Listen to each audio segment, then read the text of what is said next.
When I was an unbeliever, I absolutely believed that transgenderism was a normal gender variant. I mean, part of it was that I knew a number of people in the transgender community. It's also part of a feminist worldview to believe that sex is separate from gender and that gender is a distinct category of personhood. So that is not true. I mean, from a biblical perspective, that's not true. But from a feminist perspective, that's almost like a catechism. You know, like you have to assent to that before they let you in the door. So that's what I believed. Here we are in 2023. And that idea has become absolutely, we see it to its extreme, maybe, example. I'm a pastor's wife. My husband and I have spoken before the state legislators, trying to simply enact bills to protect minors from being castrated. And yet, you know, we're spit on, we're told we're bigots, we're hated. I don't have a leg to stand on because the last time I spoke at a state legislature before this year was 30 years ago in New York, and I was on that side. But it was a different gay rights movement. It was a gay rights movement that said, leave consenting adults alone, and we're going to put the lawyers and the doctors and the professors at the microphone. Now we're talking about the trans child. This is a very serious subject, maybe more so than anything else that we're going to talk about. And this is ultimately a Christian subject. There is no such thing as a separation between gender and biological sex. The image of God in which we are all made is male or female. This is a complex one. It's a deep one, but what I would say is this is a pressing gospel issue.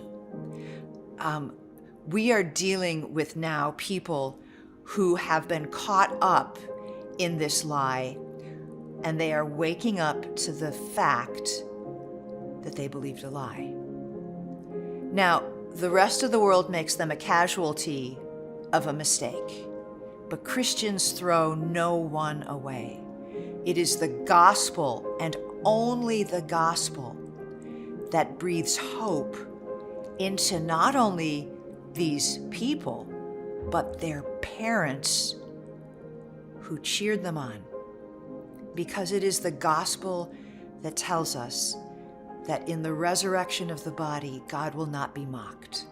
That man will be a man, that woman will be a woman. Now, I know we're talking about a lot of different kinds of people. The transgender movement is a very diverse movement, but for the most part, we're talking about two separate categories. We're talking about people with gender dysphoria. That is a medical illness, not a physical illness. There's no biologic pathogen that informs it, in the same way that there's no such thing as a gay gene that informs homosexuality. The other category is the category that is really pressing right now against moms and grandmas who are looking at this world, and maybe dads and grandpas looking at this world and saying, how do I help? And that is the transgender movement, which is primarily an ideology. And that ideology presses against the gospel in a serious way, because it says that there is such a thing as a transgender person, and that person is a separate category of personhood, and it is a creational category of personhood. In other words, one can bear the image of God and embrace this. As a Christian, it is simply not true. The Lord Jesus Christ, who has ransomed your sin with every drop of his blood, did not make an ally to the sin he crushed on the cross for that sin. He can't. So the good news of the gospel rescues people from that at any place in that trajectory. I am convinced that should the Lord tarry, and historians have many, many years to examine these days, the days of transgenderism and the church being pretty mealy-mouthed about how to deal with it.